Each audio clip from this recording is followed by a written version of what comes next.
Ah, domestic disputes. Like an elaborate episode of Dr. Phil, The War of the Roses offers us a chance to watch and enjoy some good old family squabbles. It's all fun and games until 50,000 people die.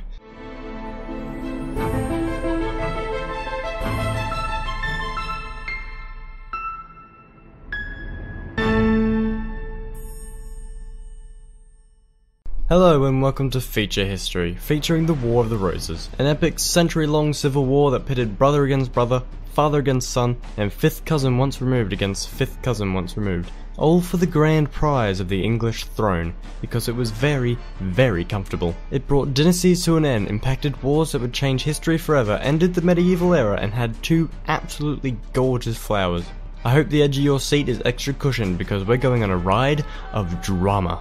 Our story begins in the late 14th century and carries to the 15th century. These two centuries were characterized in crisis. Famines, plagues, and the start of the adorably named Little Ice Age would bring Europe to its knees. With near-apocalyptic-like destruction at the hands of Mother Nature, war and revolt would become commonplace. Ever since William the Conqueror indulged in his namesake and conquered England in 1066, the ruling dynasties of France and England had been closely interlinked. It would typically lead to skirmish, but in 1337 the game would change. King Edward III of England believed he was the rightful heir to the throne of France, and when Philip IV challenged England's territorial claims, Edward responded by attempting to take the throne of France, beginning the 100 Years' War. Edward III's eldest son, Edward the Black Prince, was heir to the popular king and made good impressions with his success in the war against France. Those campaigns would take their toll though and kill the prince in 1376 by giving him a nasty case of the shits. Not too bad though, Edward III had three other living sons to take up the position of king: John, Duke of Lancaster, Edmund, Duke of York, and Thomas, Duke of Gloucester. Edward III died a year on from his eldest in 1377, and the throne was left to Richard II, the son of the Black Prince, passing an entire generation imposing a middle finger to the sons. Richard was 10 when he took on the family business, and the sons deemed him maybe not the best choice for this kind of thing. His reign was considered by most to be the work of a child, which is exactly what it was. As well as not being a favourite with peasantry, he was hated by the nobility. Thomas attempted to undermine the king, and he led a coalition of powerful nobles against Richard in 1388, which saw the king's power significantly handicapped. This would set a trend for the near century to follow. One notable noble in that group was Henry, son of John, and so naturally carrying on the name of Lancaster. He, Thomas, and the others were satisfied in their victory and so would rest easy for a decade. Well, not too easy, they were still at war with France. Richard would inevitably strike back against us, and he did in 1397 by dissolving Thomas's coalition and arresting him, and also probably getting Thomas de Morbray to murder him too. Henry was spared the prison time and good old medieval shanking.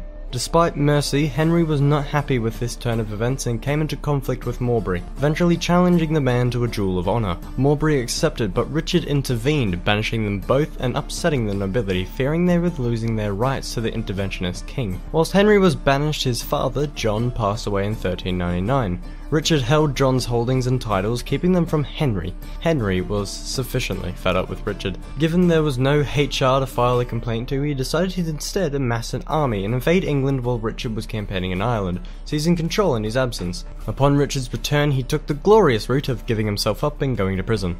And dying. Henry became King Henry IV, and the Red Rose of Lancaster was established on the throne. Despite minor unrest, Lancaster rule endured, passing on from Henry IV to the V, who then indulged the whole death part of war in 1422, leaving his only infant son, Henry VI, to take up the throne. The young boy spent his early years in the regency of several noblemen, most importantly Richard, the Duke of York, the great-grandson of Edward III. When the weak-willed Henry became of age, he was convinced to marry the stunning, beautiful, and power-hungry French Margaret of Anjou. When Margaret arrived at Henry's court, she distrusted York and would constantly attempt to separate Henry from his staunch general. She proposed instead the talents of the Duke of Somerset, who happened to be one of her supporters, and also Lancaster. She continued to push York out of the picture, removing him from the front lines and instead to Ireland, where he could not play any role in the proceedings of the court. She instead gave York's former post to Somerset, who one could charitably say was not that good. The mounting failures of Margaret and her cronies, mixed with excessive corruption, left them widely unpopular by 1450, and what of the man meant to actually be running the show?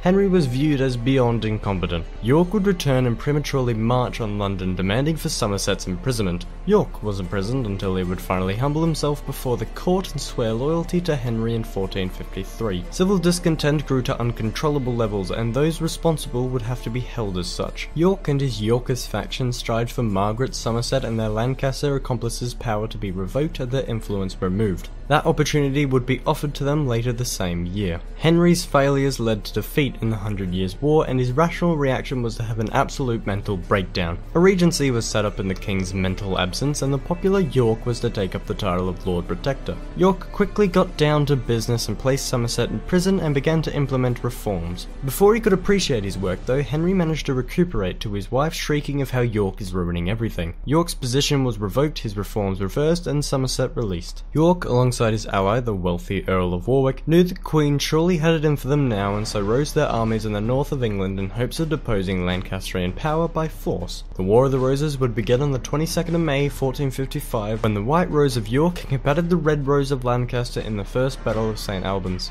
The battle would end in a decisive Yorkist victory and Somerset's death. Henry was captured by York, and his release was negotiated on terms that York would have his title of Lord Protector returned to him. Henry, being a poor loser, would once again suffer a bout of mental dysfunction for a period of months. He would recover once again to his wife's demands for York's deposal and would once again comply. This would cause York and Warwick to fear for their lives, as this time they felt Margaret would come down hard on their descent, and so would flee the country and go their separate ways in 1459. Margaret had them labelled as traitors and attempted to see to their arrest. York would stay in hiding as Warwick took the grander approach of defending his fortress in Calais and launching raids against the Lancasters. In 1460, Warwick turned it up a notch by straight up invading England and taking London and Kent to much applause. York and Warwick were far more popular than the corrupt Margaret and obedient Henry. The Battle of Northampton soon after Warwick's landing would see him meet the Lancastrian challenge and defeat it, capturing Henry.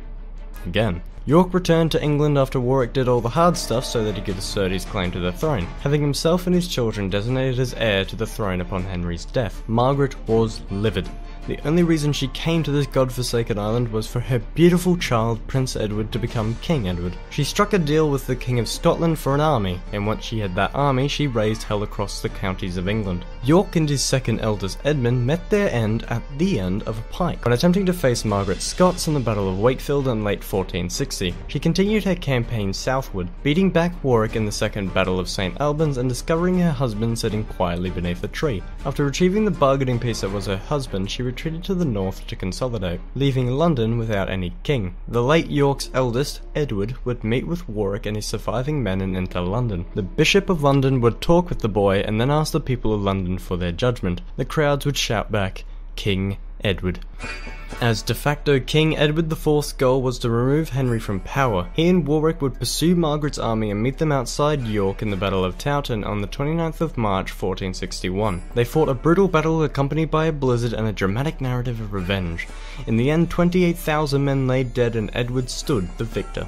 It appeared as if Edward had finally ended the War of the Roses and a Yorkist victory. But if that was so, I'd be rolling pictures now and talking about how the war was significant or some faff, but I'm not. Warwick started negotiations for Edward's marriage to a French princess early, seeking to secure power for Edward. He was betrayed to discover that Edward had fallen in love with a widow and married her in secret. Warwick knew that Edward was far too ignorant of politics and deemed that he must right the wrong he had made. He threw away his ties to the Yorks and decided to instead side with the Lancasters. Warwick reached out to Edward's envious brother, George, and sailed to France to create an allegiance with his former mortal enemy, Margaret, on the request of the French king. After multiple marriages and several handshakes, a plot to depose Edward IV was in place. Warwick invaded England in 1470 as Edward attempted to suppress the Lancaster rebellions. Catching his former friend off guard, Edward was forced to flee. He chose to accompany himself with his youngest brother and loyal supporter, Richard, Duke of Gloucester. Warwick decided to now toe the party line and use Henry IV, placing him back on the throne and offending George. George's whole motivation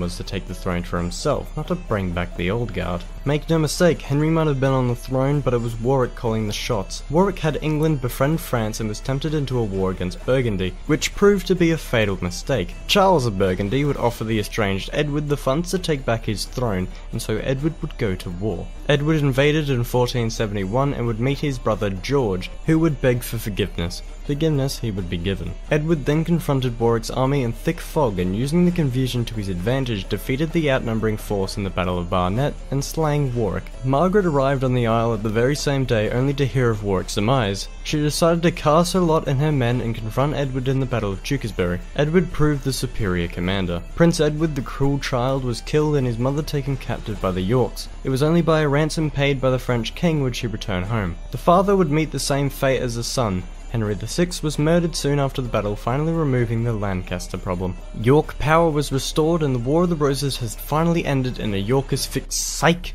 Whilst the remainder of Edward's rule was fine, the problem of succession were bound to crop up. Upon Edward's sudden death in 1483, his son's succession was prevented by Edward's once loyal brother, Richard. See, there was a point to me mentioning him. Richard claimed that due to Edward's secret marriage, none of his children were legitimate, and so had the princes conveniently disappear so he could sit his behind on the throne of England. Richard III's mad and blatant power grab shocked onlookers, but surely no one remained to challenge his claim. That was the case until the discovery of Henry Tudor, a Lancastrian descendant of Edward III, raised in exile on the sunny shores of France. Henry would cross the Channel in 1485 and confront the defrauding king in the Battle of Bosworth Field. Henry managed to defeat Richard's superior army and killed the man himself, leaving Henry the only one to claim the throne. To extend the olive branch, or to stop a bloody rebellion, probably the latter, he would marry the daughter of Edward IV, finally uniting the two roses to become the House of Tudor and bringing a little bit of peace to a tiny old island called Britain. With the end of the war also brought an end to the medieval era in England. The power shift caused by the Black Death in part had finally ceased, and England became far more centralised under Henry VII. Henry's dynasty would pave the way for the English Reformation and the unification of England and Scotland under James I. Some say the significance of the War of the Roses is exaggerated, and the war really meant very little in the grand scheme of it all, and to them I say... So that's that. Episode 8 done. To the archives it goes. Like usual, thanks to the patrons. I'm sure this thank you is feeling less genuine every time. Personal mentions to Zedfa and the scrubbings of the rectal variety. Next episode should be when I can be bothered.